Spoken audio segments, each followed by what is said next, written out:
Por isso, nós precisamos montar uma poderosa imprensa.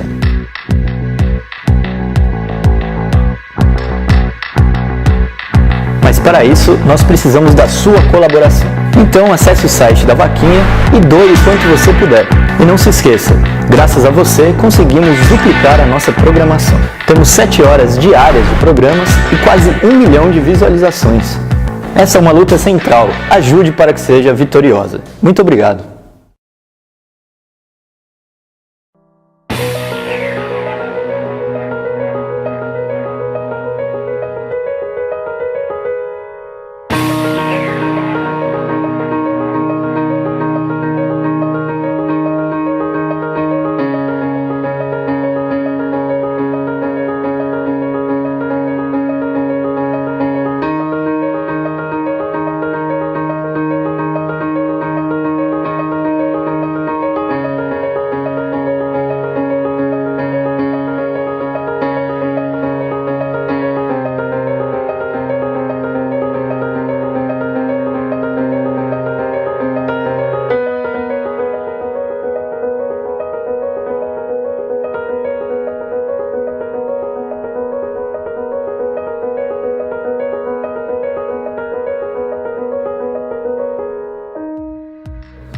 Por isso, nós precisamos montar uma poderosa imprensa.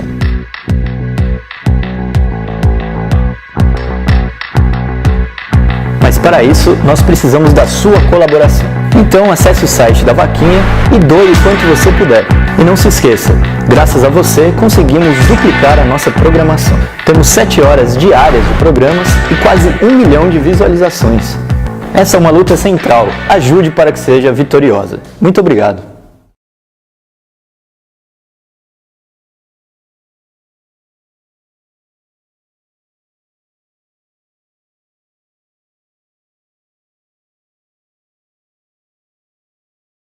Poder dos militares. Todo poder aos militares ou quase todo poder aos militares, né? Por quê? O general Vilas Boas deu uma entrevista no fim de semana dizendo: olha, veja bem, o governo Bolsonaro não é um governo militar, não, é um governo civil. Ele é muito mais um político, foi a frase dele. Hoje o Bolsonaro já nomeou o seu segundo general, que era o que prestava assessoria lá para o Toffoli no Supremo, estava lá no Supremo e agora vai ser o ministro da Defesa. Já tem o general Heleno no GSI. Parece que haverá outros generais no poder. E aí, estamos diante de um governo civil ou militar, para a gente começar a entender o quadro? Não, o governo é civil, mas como nós já discutimos aqui inúmeras vezes, né, os militares se apoderaram das instituições políticas. Eles, durante todo o período eleitoral, eles controlaram todo o regime político, né?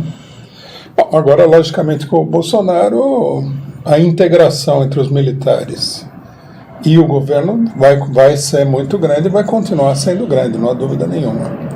Mas nós não devemos confundir isso daí com uma ditadura militar. Isso aí vai depender da marcha da situação política, da relação de forças. Que pode até evoluir para isso. Pode até acontecer. E é um perigo muito grande, né? Porque é assim, se você coloca a raposa dentro do galinheiro, você não vai esperar que ela não vai comer as galinhas, né? Tá certo. Rui, mas como é que você viu, então, por exemplo, a primeira entrevista? A entrevista do Vilas Boas, a gente puxou muito pela questão do Lula, né? Porque ele deu uma declaração lá de que chegou no limite, né, na véspera do julgamento no Supremo com aquele tweet. Só para recordar as pessoas, no dia 3 de abril ele foi ao Twitter e falou que os militares não aceitariam a impunidade. No dia 4, o Supremo decidiu por 6-5 acabar com a presunção de inocência. No dia 6, o Moro decretou a prisão do Lula. No dia 7, o Lula se apresentou. E a gente, inclusive, no dia 6, a gente estava aqui transmitindo... Não sei exatamente o que aconteceu, mas teve um dia... Não foi neste dia. Teve um dia que a gente estava fazendo a transmissão ao vivo. Acho que foi no dia em que o Lula desistiu da candidatura, né? Não foi no dia da prisão propriamente. Foi isso. Mas, enfim, como é que você viu esse ponto do Vilas Boas? Eu acho que eles, os golpistas, ultrapassaram uma etapa importante, conseguindo eleger um candidato aí que tem uma certo, né, aparência de legitimidade, graças à política equivocada da esquerda. E eu acho que o Vilas Boas está procurando apagar as pegadas, as impressões digitais, principalmente dele, mas das Forças Armadas também, em todo o acontecimento. Uma avaliação de que eles ultrapassaram essa etapa, que agora é um outro problema, vencer a dificuldade de tirar o Lula da eleição, essa coisa toda, e estão indo para uma outra etapa. Agora, eu acho que não merece crédito, e eu acho que o importante mesmo é que ele foi obrigado a dizer, né, que a própria prisão do Lula, a condenação do Lula está super demonstrado que foi um aspecto do golpe de Estado, foi um golpe contra a Constituição, contra a legalidade do país. Então, mas por que ele... Assim, uma coisa que me intriga é por que ele deu essa declaração, porque a exclusão do Lula do processo pode ter sido um lance decisivo. Né? O lance que definiu a eleição foi tirar o Lula do processo eleitoral. É evidente que há quem possa dizer, não, mas o Bolsonaro venceria o Lula, mas não é o que estava no cenário naquele momento. Naquele momento todas as pesquisas diziam que o Lula venceria em primeiro turno, mesmo preso. Né? Bom, por que o general vem e dá essa declaração se ela não era necessária? O que ele quis com esse gesto? Eu acho que é uma tentativa de colocar, nós ganhamos agora, Bolsonaro está no poder, não que o Bolsonaro fosse a principal escolha do general, não sei disso, né? É difícil de dizer. Eu ouvi falar que a filha dele votou no Bolsonaro, que é um indício. Mas a eleição consolidou até certo ponto o golpe. Então agora todo o discurso do Bolsonaro e de todos os golpistas não, isso aqui não é uma ditadura, isso aqui não é fascismo, isso aqui é democracia, que é um esforço de desarmar todo mundo diante do governo Bolsonaro. Se o governo enfrentar aí uma resistência muito grande, não vai poder ir para frente de jeito nenhum. E há uma tendência a uma resistência muito forte diante do Bolsonaro. Você vê que a declaração, eu vi essa declaração do Vilas Boas e eu vi a declaração do Mourão. O Mourão vai ainda além. Ele fala que não há perigo nem de politização dos quartéis, que é muito cínica a declaração. Os quartéis estão totalmente politizados. Hoje só aparece militar na política. Parece que nós voltamos para 1964. Qualquer coisa importante tem um militar dando declaração aí. Claro, toda hora. E muitos viraram tuiteiros, estão nas redes sociais e tal. Elegeram quase 100 deputados. Deixa eu agradecer aqui a Guida Virgílio, dizendo como fica o PCdoB em relação ao Dino, né? Eu não entendi bem a questão, porque o Dino tem alguma novidade em relação... Que eu saiba, não. Enfim, a gente sabe que o PCdoB, né, tem algumas manifestações, a gente até publicou um artigo do Ricardo Capelli defendendo a manifestação do Vilas Boas. Né, dizendo, olha, veja bem, a esquerda não deve bater no Vilas Boas porque é o mais democrata dos generais. Gente, só ouviu essa conversa antes do Vilas Boas fazer tudo o que ele fez, né? Eu, por exemplo, fui muito criticado, falaram que era uma canalice minha atacar o Vilas Boas, porque é ele que segurava a direita. Ele segura, vamos dizer assim, os linha dura dos quartéis. E apareceu ele tirando o Lula da eleição, quer dizer, assumindo um papel que provavelmente ele nunca quis assumir de público, de que no final das contas ele tem um papel importante, não sei se ele tem um papel decisivo, logicamente. Todo mundo que comanda sofre pressão dos seus comandados, mas que ele tem uma participação extraordinária no golpe de Estado, não há dúvida nenhuma. A Elza aqui dizendo realmente um ruído profético, mas ainda me intriga o porquê dele declarar publicamente que teve esse papel. Isso para mim não tá claro. Eu não vi qual benefício que ele possa ter nisso. Que ele declarou anteriormente. Não, né? Nessa entrevista agora. Não, digo, a declaração, porque a entrevista... A maior parte da entrevista é dizer que não há perigo, é tudo democrático e tal. E tem esse pequeno detalhe no meio da entrevista onde ele fala que houve uma situação limite, né? Eu acho que esse detalhe, não a entrevista no conjunto, mas esse detalhe significa o seguinte, vejam bem, não vamos alimentar ilusões. Se o trem descarrilhar aqui, nós vamos intervir, nós continuamos aqui. Nós continuamos tutelando, vamos dizer assim. Tutelando. Pode ser, talvez seja esse o recado, estamos no comando, né?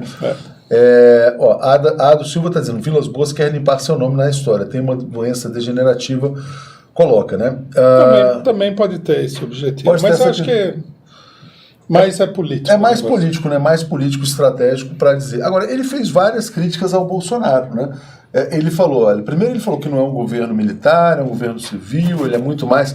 Falou, olha, que ele estava perdido em questão de política externa, deu esse recado. Deu também um recado sobre defesa, diz que ele nunca se interessou pelos temas da defesa, né? Como se o Bolsonaro, de fato, sempre foi muito mais um sindicalista dos quartéis, né? Uhum. Alguém preocupado com os salários ali das baixas patentes e tal. E também falou que o Bolsonaro deveria colocar um civil na defesa. E o Bolsonaro veio hoje e colocou um militar na defesa. Não tem muita divisão ali nos quartéis? Não, com certeza tem. Por exemplo, uma coisa que muita gente não sabe, outro dia eu estava discutindo isso com companheiros do partido, que o Bolsonaro, ele é um fenômeno brasileiro importado da Argentina. Não sei se você se lembra disso, mas num dado momento na Argentina houve uma revolta dos militares da direita, das Forças Armadas, principalmente do Exército, contra as condenações de militares e outras coisas. A revolta dos chamados cara pintada, faz muitos anos. Faz muito tempo. O Bolsonaro foi o cara pintada brasileiro. Logicamente que nas Forças Armadas, esse tipo de coisa é muito mal visto, porque ameaça a disciplina militar. Então ele nunca foi um elemento muito bem visto. O Geisel classificou como mal militar. Mal militar.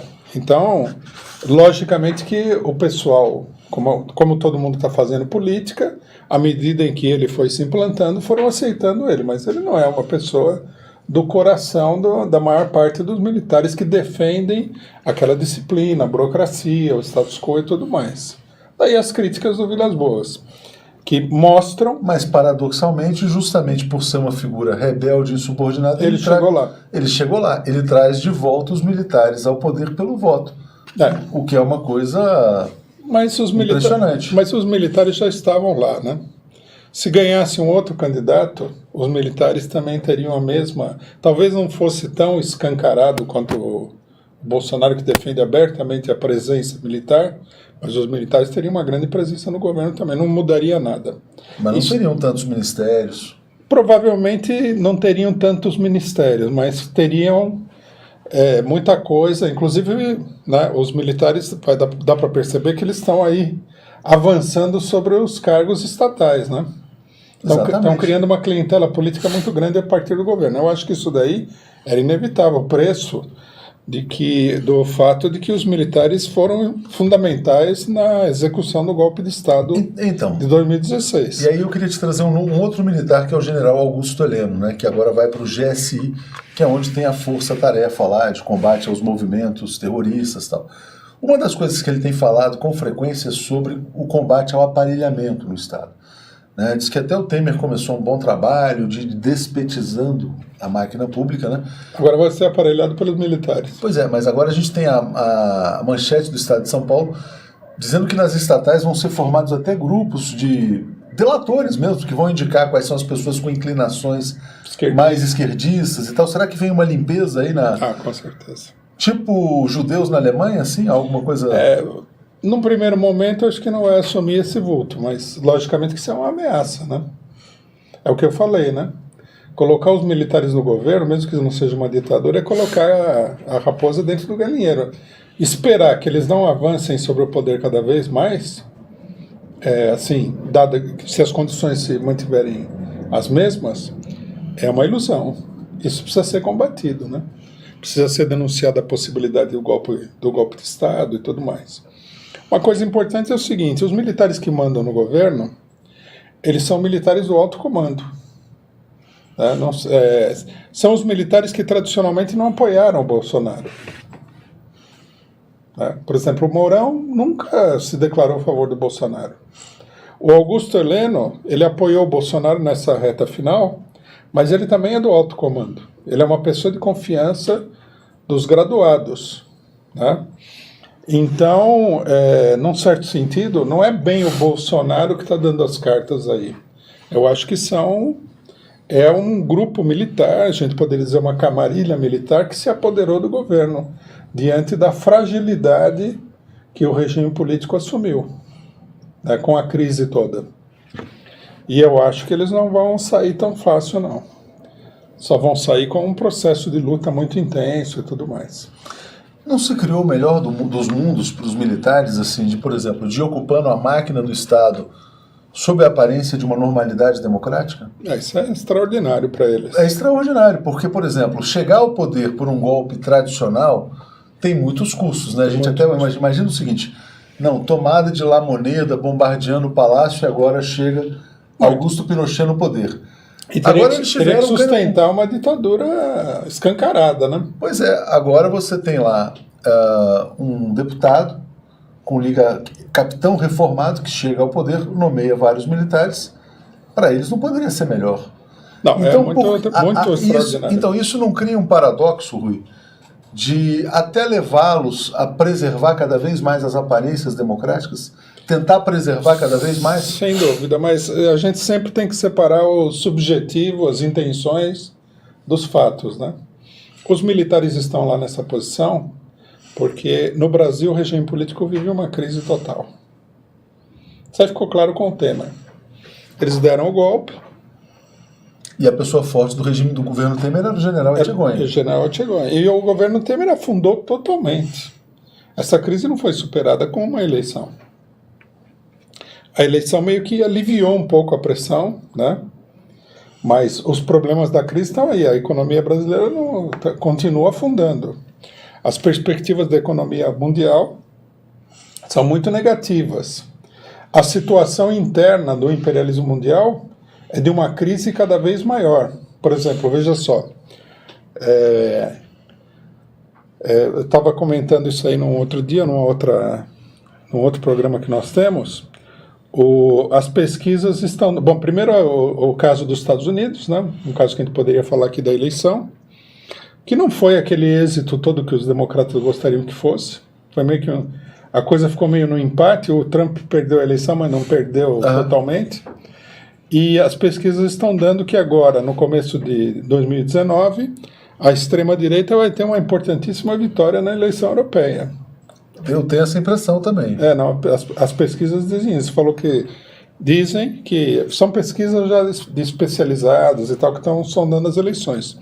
Pelo menos 1/3 dos votos vai para a extrema-direita, o que é muito voto. É muito voto. E é a Europa inteirinha, né? Nós temos que considerar isso. É o conjunto de países mais desenvolvidos do mundo, inclusive culturalmente mais desenvolvidos. Então isso é muito grave. Na França, por exemplo, onde o Macron ganhou a eleição, a perspectiva é que ganhe o reagrupamento, popularidade baixa, e tende a ganhar a extrema-direita. Logicamente que ainda, até a eleição tem chão ainda, né?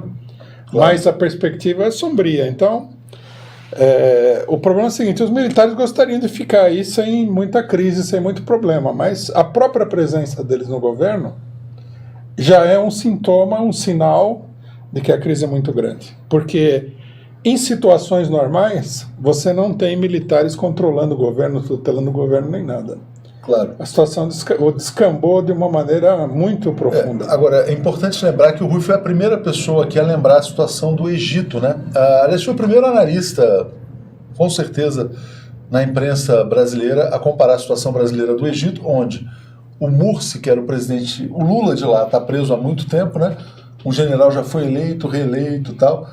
E aí, até nessa questão do eleito, reeleito, eu te trago a análise do Zé Dirceu, feita ontem no lançamento do livro dele, em que ele faz uma análise que muitas pessoas subestimaram o Bolsonaro. Dizendo, não dá para um cara desse não vai ganhar a eleição, não tem qualificações para isso, né? Esse é não tem máquina partidária, não tem partido, não tem não sei o quê, e foi ganhando. O Zé Dirceu falou, olha, ele tem base popular e pode ficar por muito tempo, e tem tempo. Na verdade, inclusive, tempo para errar e acertar. Não simplesmente a base popular, mas pode ter um tempo para ir acomodando e encontrando um caminho. Eu acho errado, sempre, subestimar a direita, a extrema-direita, porque ela vem crescendo no mundo todo. A burguesia grossa procura controlar a extrema-direita, mas está enfrentando uma dificuldade enorme de fazer isso aí. Veja os Estados Unidos, veja o caso do Brasil também, né? A burguesia teve que apoiar Bolsonaro, toda ela, né? Ele não era o candidato prioritária da burguesia. E a burguesia está aderindo docemente. Está aderindo. Não, porque é a única alternativa, né? Aí você vê a falta de lugar para onde correr, né? É Bolsonaro ou PT nesse momento aqui. Você vê os governadores, João Dória, o Ibanez lá de Brasília, vários assim, quer dizer, Tudo bolsonarista. Tudo bolsonarista, neobolsonaristas, né? É. Não, o Bolsonaro é a alternativa da burguesia de conjunto, isso aí não há dúvida nenhuma. E eu acho que não deve ser subestimado. Inclusive, várias vezes eu apontei o seguinte, que eu acho que é uma questão importante. O cidadão pode parecer louco, e ele pode ser até louco. Ele pode parecer um palhaço, e ele pode ser um palhaço. Mas isso não tem nada a ver com o potencial político dele progredir. Veja o caso do Hitler. Quem diria, né, que aquela figura caricata, grotesca, iria ser uma pessoa que iria ter o papel que ele teve na história. Mas aí é que está, né? Não confundir as duas coisas. Não é porque a pessoa... O Bolsonaro, você vê de longe que ele é um ignorante, é uma pessoa mal articulada, dada a falar besteira e tal. Um político do baixo clero político brasileiro, da extrema-direita. Mas subestimar isso daí mas ao redor dele se articulou um projeto. Logicamente. Se articulou um projeto. Quem tem representado muito esse projeto é o filho dele, o Eduardo Bolsonaro, né? Que talvez seja a pessoa que mais se articula nos Estados Unidos, no exterior, teve com Steve Bannon, teve com políticos republicanos dos Estados Unidos e deu também uma entrevista muito importante para o jornal Estado de São Paulo, em que ele fala, qual é o problema de prender 100 mil pessoas? Né? Se não tiver lei no país... Ele está anunciando aí um momento de repressão, né? Agora, a grande questão que se coloca é, terá força para isso? No momento, não. Isso eu acho que nos remete a uma questão importante. O deputado mais votado da história de São Paulo. O que é também incrível. Mas os deputados mais votados de São Paulo é tudo muito estranho, né? Aliás, a eleição é uma eleição estranha. Eu acho que nós temos que entender o seguinte: não podemos deixar que a extrema-direita se fortaleça. Não é um problema eleitoral, não é um problema parlamentar, não é um problema do judiciário. É um problema que tem a ver com o movimento das massas nas ruas. É preciso enfrentar a extrema-direita. Não pode deixar que eles impunemente ocupem o espaço político nesse terreno. Se a extrema-direita não progredir, por exemplo, não conseguir calar os sindicatos, né? Calar os professores, como eles estão tentando fazer com esse projeto aí, Escola Sem Partido. Escola Sem Partido, que é o nome que eles deram, né?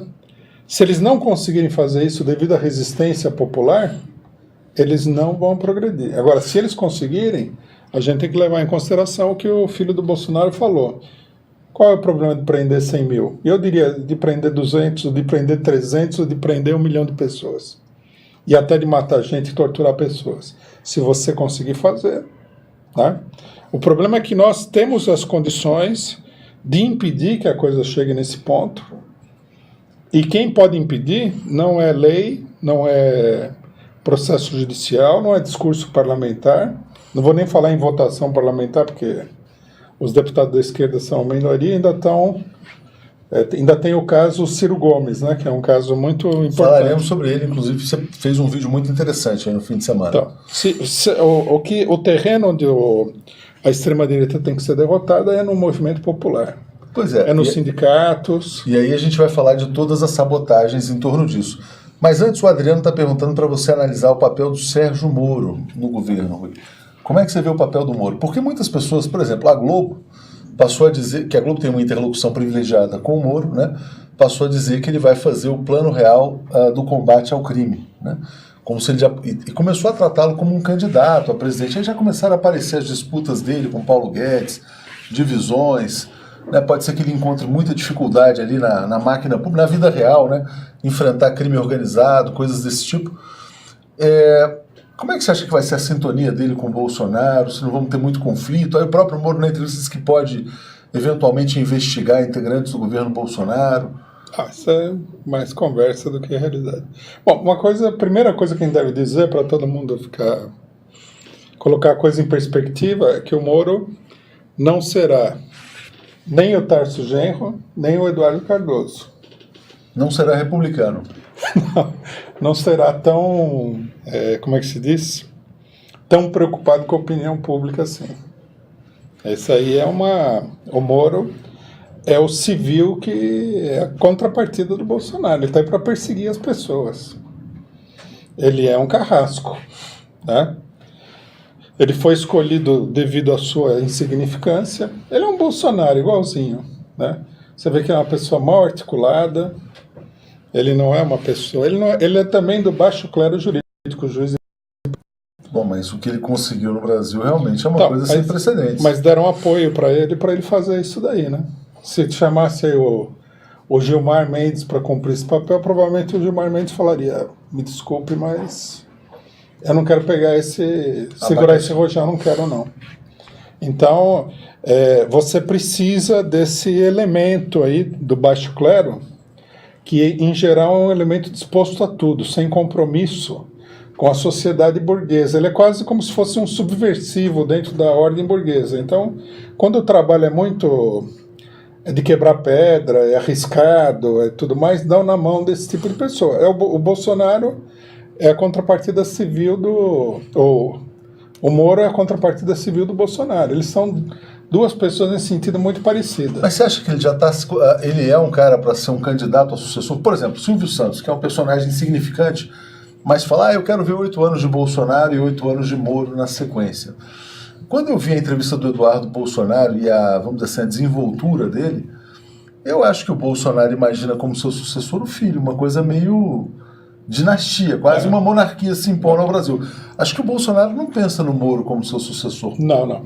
Pelo menos é a visão que eu tenho. E também não pensa no Mourão. Acho que ele pensa no Eduardo Bolsonaro na presidência. Uma coisa de extrema direita é botar o filho. É mais razoável imaginar, né?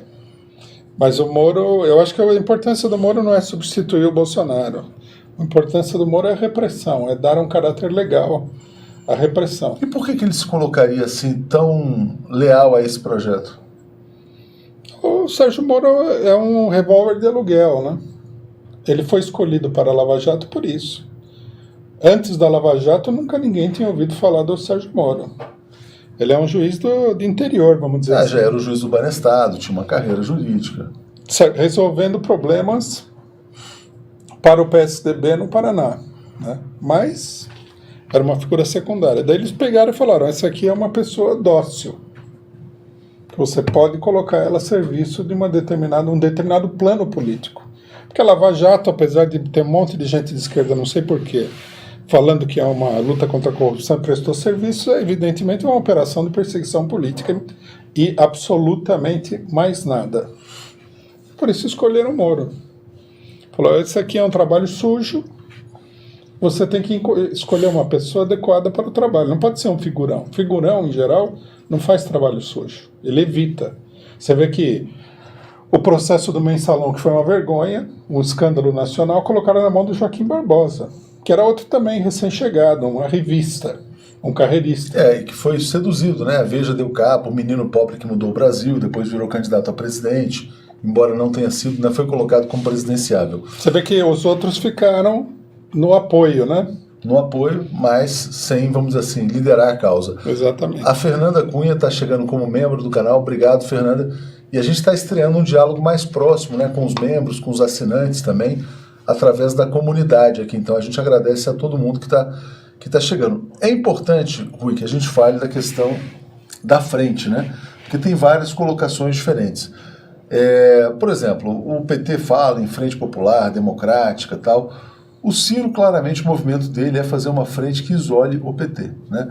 Tá claro, procurou a Marina, disse que nunca mais vai fazer nada com o PT e tal. Revela o papel dele na situação política até aqui, né? O papel dele parece ser destruir o PT, parece ser esse o objetivo, mas não queria falar por você, queria te passar essa para você avaliar.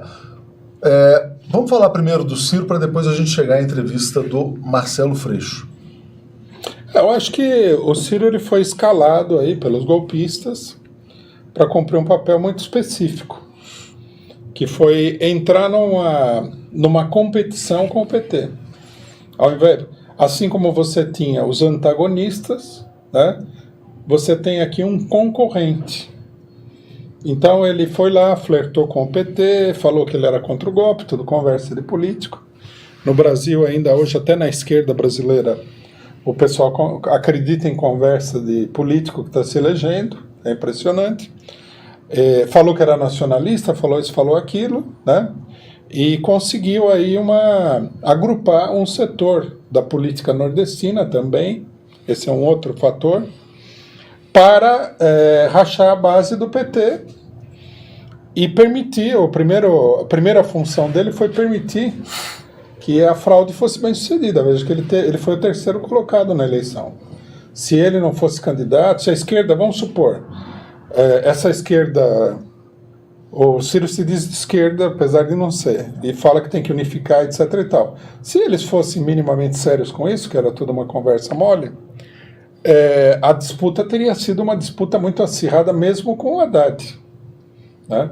Da importância do Lula. O Haddad não conseguia bater a divisão do Ciro, mas o Lula sim, enxugaria o Ciro, ficaria que nem a Marina Silva, em termos eleitorais.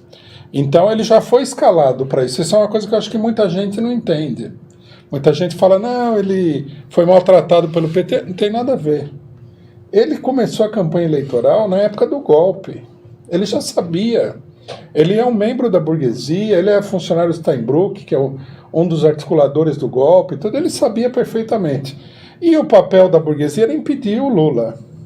Porque o Lula era o único que era capaz de fazer sombra nessa farsa toda que foi o processo eleitoral. Bom, agora ele continua. Né? O problema com ele também é o seguinte, ele percebeu que há um vazio político na esquerda, do ponto de vista político geral. Né? O Lula na cadeia, o Haddad é apresentado por vários setores como a grande liderança da esquerda, mas isso aí não é um papel que ele vai cumprir. Pois é, a gente vai falar do Haddad também, que é importante. Antes vou dar um alô para a Sônia, está aqui agradecendo, recebeu a caneca, valeu, Sônia, apoiou, enfim, tem apoiado aqui frequentemente a TV 247. Tá. Mas você fala então do Ciro, né? O Ciro ele quer ocupar o espaço e jogar o PT para escanteio. Jogar para clandestinidade quase, né? Por exemplo, se uma preparação política. Se chegar um movimento assim de colocar o PT na clandestinidade, não pode se esperar grande solidariedade do Ciro. Nenhuma, nem grande nem pequena. Nem pequena, nem pequena. Agora, o que eu acho importante denunciar, nós temos essa polêmica com pessoas que apoiam o Ciro desde o começo da campanha da luta contra o golpe. Você o classificou como abutre, na verdade. Como abutre. Agora, nós temos que dizer com todas as letras, isso daí não é nenhuma vaidade pessoal. Esse é um plano político geral. Porque é uma bobagem achar que a burguesia de conjunto, ela não joga em todo o tabuleiro. Ela só joga ali com o PSDB, não. A burguesia joga dentro do PT, dentro do PCdoB, com os outros partidos. Partidos de esquerda.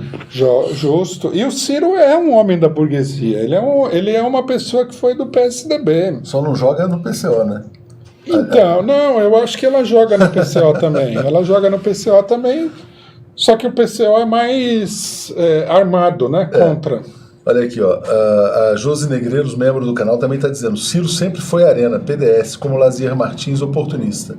Só entrou no PDT por hipocrisia. Tem inclusive entrevista do Ciro que ele dizia que a figura mais deplorável era o Brizola, tal, as coisas do passado. Depois isso daí de que o Ciro é do PDT, que ele é nacionalista, isso aí é uma operação de marketing que foi feita para reciclar a imagem do Ciro. Tentar trazer, vamos dizer assim, um pedaço da esquerda, não petista, para um candidato que dialogasse mais Tanto que a gente com as elites. Né, uma coisa que muita gente não sabe é que na medida em que o grupo cirista começou a tomar conta do PDT, o PDT hoje é dominado por um setor muito direitista. 4 governadores do PDT votaram a Bolsonaro. Importante. Né? É um grupo muito direitista. À medida que eles entraram, vários pedetistas históricos saíram. Inclusive o neto do João Goulart. Neto ou filho? Que concorreu nas eleições presidenciais. É o filho do Jango que está naquele partido Pátria Livre. Isso, exatamente. É um partido chamado Pátria Livre, e eu acho que que agora vai se fundir com o PCdoB. Eu acho que o neto do Brizola também, se eu não me engano. Também. Né? Também saiu.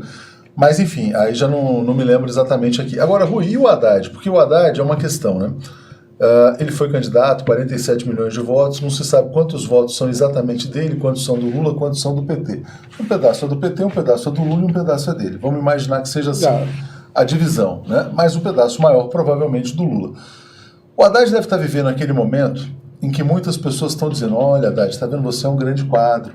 Você só não ganhou a eleição porque você é do PT. Se você fosse de qualquer outro partido, você teria vencido.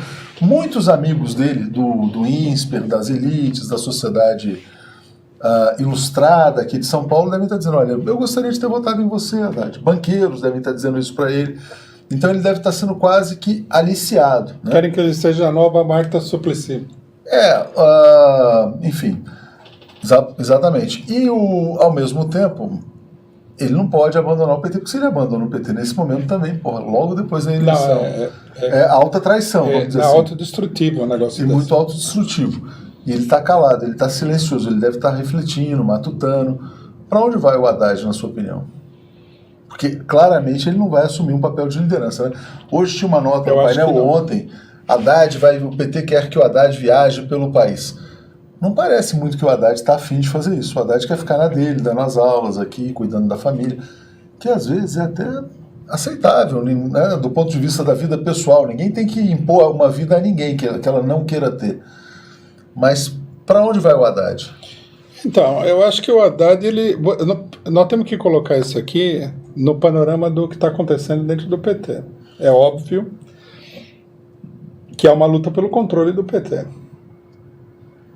Há uma ala direita, cuja palavra de ordem sempre foi virar a página do golpe, não vamos ficar nesse negócio de Lula livre. Quem que se identifica mais essa ala direita? Eu acho que a pessoa que mais falou é o Tasso Gereissati, mas eu acho que o... Não, Tasso Genro. Tasso Genro. Tasso Gereissati é... Tucano. É Tucano. Achei que você ia falar do Jacques Wagner, talvez. Não, e também eu acredito que os políticos ligados ao aparelho dos governadores do PT no Nordeste, né, que não moveram uma palha contra a prisão do Lula, pela candidatura dele. O próprio Jacques Wagner declarou mais de uma vez que ele achava que o Ciro deveria ter sido candidato. O governador do PT no Ceará é cirista, todo mundo sabe disso claro. Aí. Então, quer dizer, esse setor, que é, digamos assim, o setor fundamental do aparelho eleitoral do PT, ele está num enfrentamento com uma outra ala que, num certo sentido, parece identificada com Lula. É um pouquinho mais complexo do que isso, mas, digamos assim, esquematicamente, seria isso. O pessoal não quer mais o PT que governou. Eles querem ocupar uma espécie de segundo plano, se aliar com o PSB, PDT, até o PSDB, se for o caso, e viver a vida como um partido aí. Como um partido como todos os outros. Como todos os outros, sem ninguém perturbando essa paz deles. Mas com a marca do PT, que é muito forte ainda. Mas com a marca do PT. Uma coisa que eu acho que muita gente não entendeu durante a eleição é o seguinte: deu para perceber que a mobilização do PT na eleição foi muito superior à mobilização anterior à eleição. Contra o golpe, contra a condenação do Lula e tudo mais. Uma coisa que a gente precisa dizer é que as eleições, a eleição, além de ser um processo político, ela é uma espécie de indústria também. Quer dizer, quando chega a hora da eleição, tem muito interesse material envolvido. Você tem o próprio candidato que quer manter aqueles privilégios extraordinários de governador, deputado, seja lá o que for, senador, que são muito privilégio. Todos os funcionários que estão ligados a ele, toda a indústria da eleição, todos esses grupos de marketing. Então isso daí criou um volume. É uma economia, né? É uma economia. Criou um volume, colocou o Lula totalmente para escanteio, né? E esse pessoal agora está... exatamente esse pessoal, quer dizer, o núcleo fundamental, grosso, do aparato eleitoral do PT que está disputando o PT. São as pessoas que são aqueles profissionais da política, que é um elemento pequeno burguês dentro do PT. Os ex-sindicalistas, os trabalhadores e tal, eles são minoria da minoria da minoria. Né? Como a gente viu na campanha, onde você ia em qualquer ato de defesa da Dilma Rousseff, do mandato dela, e tinha 4 ou 5 deputados do PT, o resto nunca apareceu, governador nenhum aparecia, nem nada.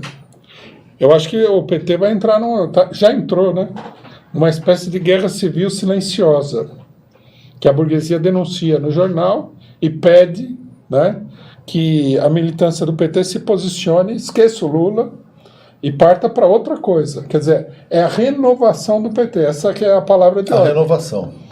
Eu comparei isso daí, eu acho que é uma comparação adequada, mais ou menos com o que aconteceu no trabalhismo inglês, quando o Tony Blair assumiu a frente do trabalhismo, que ele veio também com a proposta de renovar o Partido Trabalhista. Renovou e quase matou, né? E quase acabou com quase o partido. matou porque ele levou totalmente à direita e agora que está tendo um renascimento pela esquerda. E o assim. renascimento é um deslocamento muito grande à esquerda. Muito grande, exatamente, muito grande. O Corbyn é muito mais radical do Muito que mais radical. o Tony Blair jamais poderia sonhar. Porque, na verdade, a sociedade foi tão à direita, né? Exatamente. Eu acho que o PT está vivendo o seu momento de crise, onde tem uma ala que, não nas mesmas condições que o Blair, propõe o novo petismo, né? E o novo petismo é uma coisa ultradireitista. Vamos deixar claro.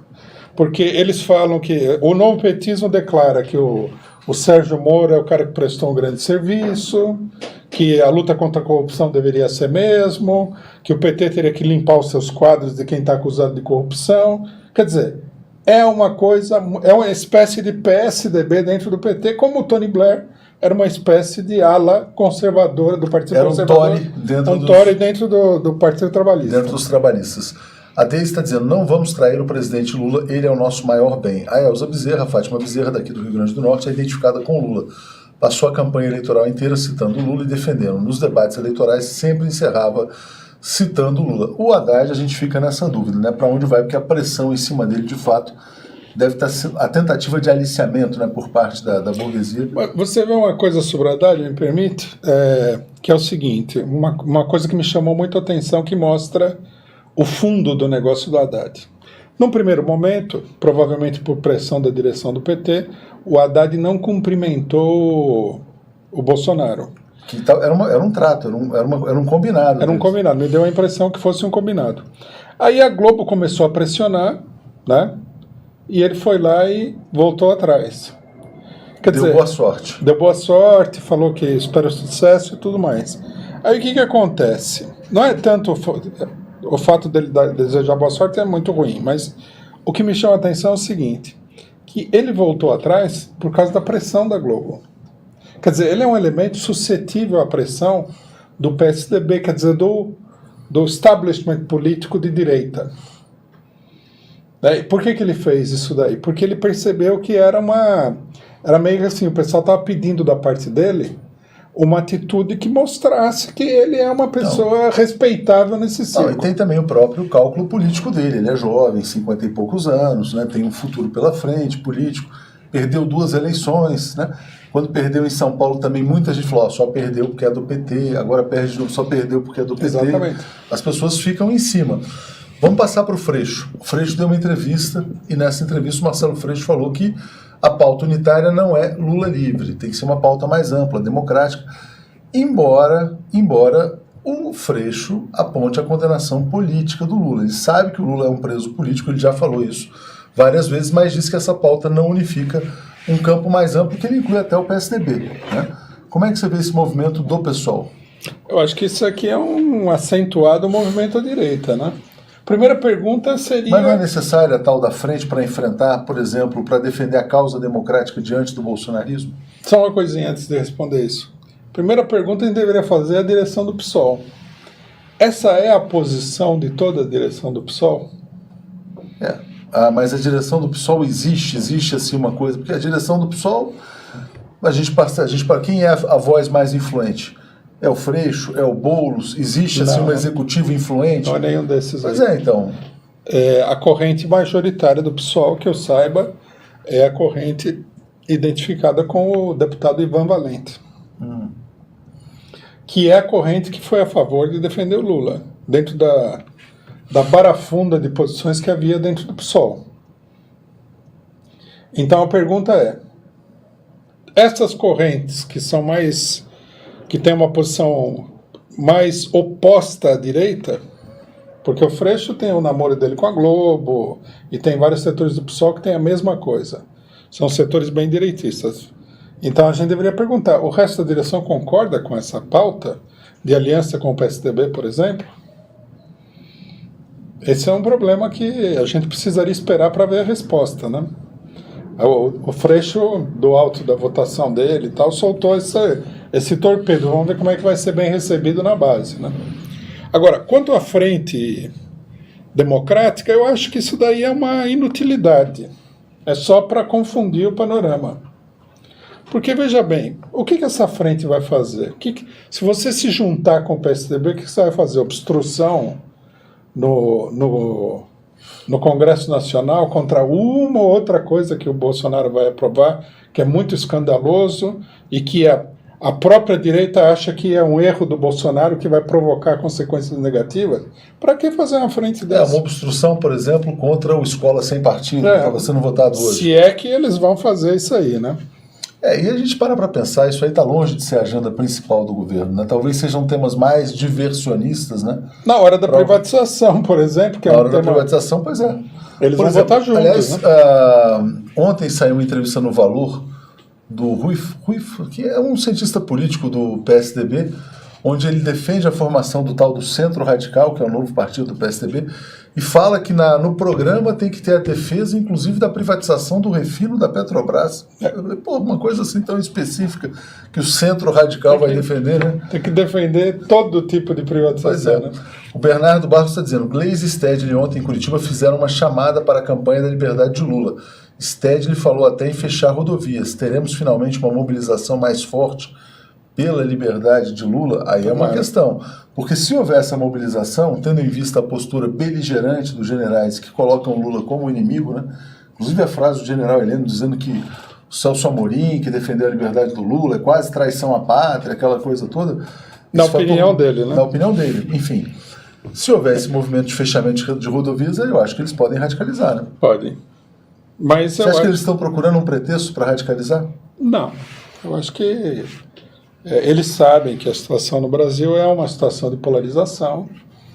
Acho que a campanha pela liberdade do Lula é inevitável também.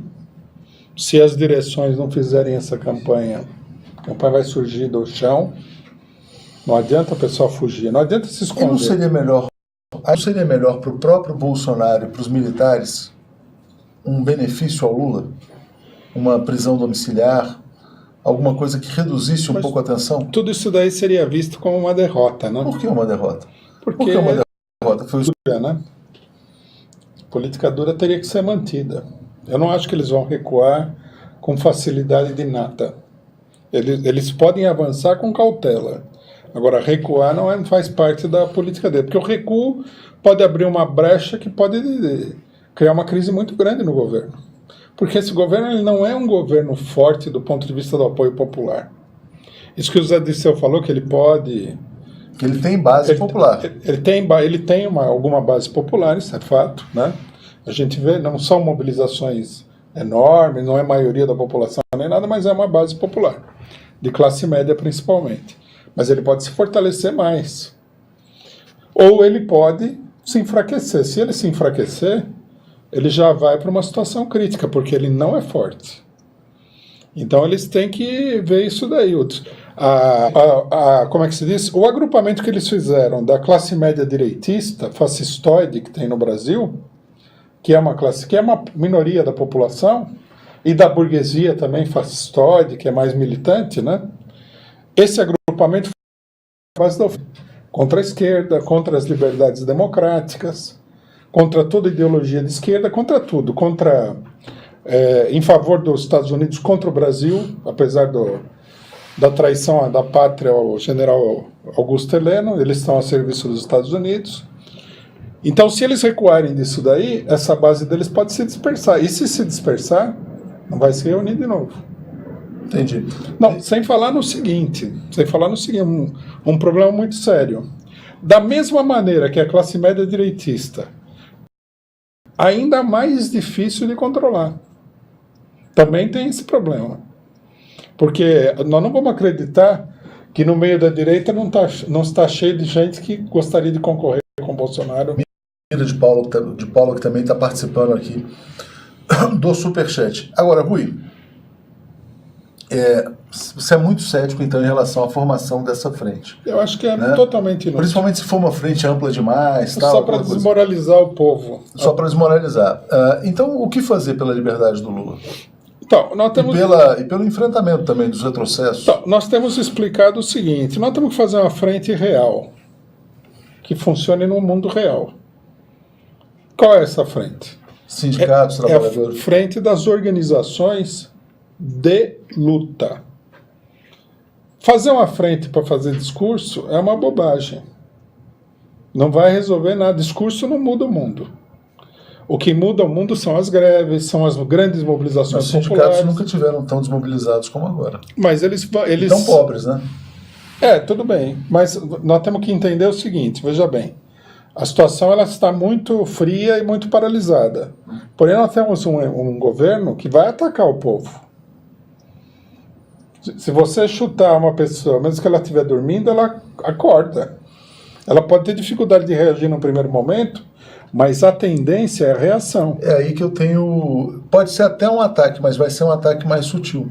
Por quê? Porque, por exemplo, você pode tirar a aposentadoria com uma mão, mas com uma outra mão você pode alimentar uma bolha de consumo, uma bolha de crédito, um populismo cambial, uma valorização do real, você pode usar reservas.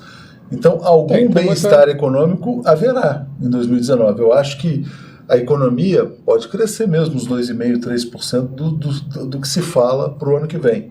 Talvez até mais. Né? Então, acho que há um espaço até para não para um milagre, né? Eu falava isso mais cedo hoje com o Breno Altman, mas um espaço para as pessoas acharem, veja bem, agora até que minha vida está melhorando um pouquinho, né? Lógico que com expectativas muito rebaixadas. O cara, ele não sente que perdeu a aposentadoria enquanto ele está pagando a aposentadoria privada. Ele vai sentir quando for lá e ver que o que ele tem para receber é quase nada. Mas aí o problema é o seguinte, né? Nós temos que entender a coisa, eu acho que de uma maneira diferente. Porque você está pegando do ângulo psicológico de determinadas pessoas. Vamos olhar a sociedade como uma coisa física. A política neoliberal, ainda mais uma política neoliberal que eles querem implantar com esse economista aí, Paulo Guedes, que evidentemente que é um cachorro louco da economia, ela tende a provocar uma pobreza muito grande na base. Então, foi o que aconteceu no governo FHC. Um setor da classe média estava satisfeito. Importação barata. Importação barata, o povo viajava e tal, mas de baixo, nos segmentos mais amplos da sociedade, quer dizer, na classe trabalhadora mais pobre que tem, a miséria só crescia. Bom, quando chegou o segundo mandato do FHC, isso aí já estava pela hora da morte. E aquela situação era uma situação favorável do ponto de vista econômico, em que eles lançaram o Plano Real. Então, eu acho que a tendência do governo é reproduzir essa situação. Porque em nenhum lugar do mundo onde eles aplicaram essa política, isso levou a qualquer outra coisa diferente do que uma miséria generalizada. A miséria só não se estabeleceu ali onde, por medo da situação explodir, até a direita falou, não, tem que conter isso aqui. Não pode esfolar o povo desse jeito que nós vamos pagar um preço muito alto. Né? Então, não me parece que as perspectivas do Bolsonaro sejam tão boas. A pobreza de baixo, ela vai pressionando para cima, que é o que aconteceu no governo FHC. Claro. Não tivesse essa situação, o Lula nem teria sido presidente. É verdade. A Márcia pergunta assim para você, o que você acha da tal da carteira de trabalho verde e amarela versus carteira azul, que é a carteira com menos direitos que o Paulo Guedes vai lançar agora. Eu acho que ela... É um pouco o símbolo dessa nova era. É um símbolo. Eu acho que isso aí vai provocar um descontentamento muito grande, porque eles falam, é voluntário, mas a gente sabe como é que numa empresa capitalista, numa indústria, as coisas são voluntárias. Tudo é voluntário. Tudo é voluntário. Ou você fica aqui com a verde e amarela ou fica sem nenhuma. O patrão chega lá e fala assim, olha, eu preciso de gente para fazer 4 horas de hora extra. É voluntário, mas quem que vai desafiar? Claro. É tudo muito voluntário. Com os patrões... Não existe nada voluntário. Eu conhecendo bem a classe trabalhadora, num primeiro momento é aquela leseira e tal, até a ficha cair, Mas a hora que a ficha cair, começa um descontentamento generalizado. Eles vão colocar a população por um fio. E a hora que esse fio começar a se esgarçar, a situação tende a ficar ruim. O problema é que essa leseira pode demorar, porque tem um ponto, Rui, que é paradoxal. Houve muita gordura acumulada nos governos Lula e Dilma, né? Será de certa maneira. Isso aí pode estar sendo queimado. Mas, por exemplo, uma crise dessa dimensão em outros tempos teria provocado muito mais convulsão do que provocou até agora. Mas a burguesia está com medo de atacar amplamente a população, né? O Brasil é um país complicado nesse sentido. Se você fizer, por exemplo, se você for que nem o filho do Bolsonaro, falou, vou entrar de sola, você pode provocar uma explosão que, para você botar o país de volta na tranquilidade, é coisa de 20 anos. Pode ser. A gente está chegando no nosso tempo, queria agradecer muito a todo mundo que nos acompanhou. A gente vai ter daqui a pouquinho o programa Léo ao Quadrado, só que dessa vez com o Leonardo Stopp e com o Gustavo Conde. E aí quando eles falam, o programa, não é com a minha presença, o programa passa a ser Léo ao Quadrado subversão, né? Porque eles falam bobagens lá, eu não estou lá... Bobagens não, eles estão lá sem a minha participação, vamos dizer assim. Então vai ser daqui a pouquinho, a gente vai fechando aqui e vai entrar nisso. Rui, eu queria te passar para uma consideração final, mas sempre chegam os comentários assim, o que fazer, como se você fosse uma espécie de Lenin para indicar o caminho. Olha, neste momento, né? Eu logicamente não tenho nenhuma fórmula mágica. Eu acho que o caminho é a mobilização popular. Eu acho que não é bem entendido quando a gente fala isso, porque o pessoal pensa assim, basta você denunciar que o Sérgio Moro estava julgando o Lula, no dia seguinte está no governo do concorrente dele que todo mundo vai se mobilizar. Não é assim. É preciso fazer um trabalho muito grande. E esse trabalho ele está muito colocado em segundo plano. Isso em primeiro lugar. Em segundo lugar, eu acho que num primeiro momento, dado que não há as questões econômicas não conseguem mobilizar o povo de imediato, a mobilização tem que partir da política. Né? Isso aí contraria todo o cânone da esquerda nacional. Porque a esquerda ela pensa assim, o trabalhador só se mobiliza pelo dinheiro, pelo pão. Mas não é verdade. Muita coisa, a mobilização veio diretamente da política. Lógico que a situação econômica é sempre ruim, pode ter piorado naquele momento. Então, eu acho que a esquerda deveria se unificar toda ela nas organizações, colocar o fora Bolsonaro, não ficar com esse nheco-nheco parlamentar, de, não sei, ele foi eleito, ele não foi eleito nada, se o Lula estivesse na eleição, ele não seria eleito, e isso daí é tudo uma grande farsa. Tem que colocar o fora Bolsonaro, se opor a todas essas medidas e não deixar a extrema-direita ocupar as ruas e os espaços que pertencem ao movimento popular. Agora, o que eu acho que o pessoal teria que entender é o seguinte, precisa trabalhar muito. Não é uma coisa só de falar, de expor uma opinião. Você tem que ir lá, você tem que organizar, você tem que fazer reunião, você tem que distribuir material nas fábricas. Não vai acontecer por um milagre, instantaneamente por uma explosão. Né? Nós tivemos aí essa semana, por exemplo, o MBL atacando um colégio do Rio de Janeiro por causa da escola sem partido. Nós chamamos o pessoal a se mobilizar, o pessoal foi lá se mobilizar contra o MBL. O pessoal não vai, porque não há esse chamado, não há essa organização. Eu acho que é o que tem que ser feito nos sindicatos e tudo mais. A CUT fez uma reunião ontem, né, para discutir a orientação geral, não recebi ainda o informe, mas eu acho que é uma tendência a se mexer. Né, e teria que se trabalhar nisso daí, teria que se trabalhar nos sindicatos, nas universidades. Nós que estamos sempre atuando nesse sentido, nós temos percebido duas coisas. Uma, que há uma receptividade, não é aquele calor... Não é falar no deserto. Não é falar no deserto. Isso é muito importante, tem muita gente a favor. Nós fizemos... É interessante, em São Paulo nós fizemos 2 panfletadas no jogo do São Paulo e Flamengo e São Paulo e Corinthians. Futebol, por definição, não é o pessoal mais politizado do mundo. Claro. E a recepção foi positiva. Tá? Então, isso é uma coisa que o pessoal tem que entender. Segundo, a esquerda está com medo de sair na rua. Tem que perder o medo. Tem que sair na rua. Tem que se mobilizar. Porque senão a direita ocupa todo o espaço político. Fica fácil.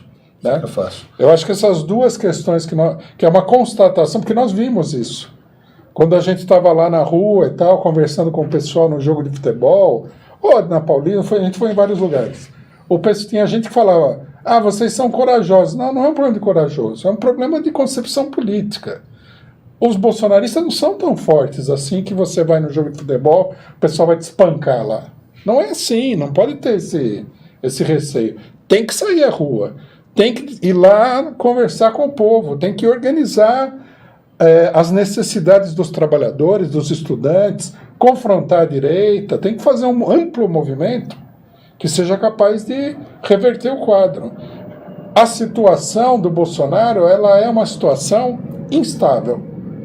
Por isso é o momento de se mexer. Antes que eles consigam, como você falou, com várias manobras, etc. e tal, consolidar uma situação. Perfeito. Rui, queria te agradecer muito. Obrigado a todos que nos acompanharam. Semana que vem estaremos aqui de volta. E agora, Estopa e Conde ao vivo. Um grande abraço a todos vocês.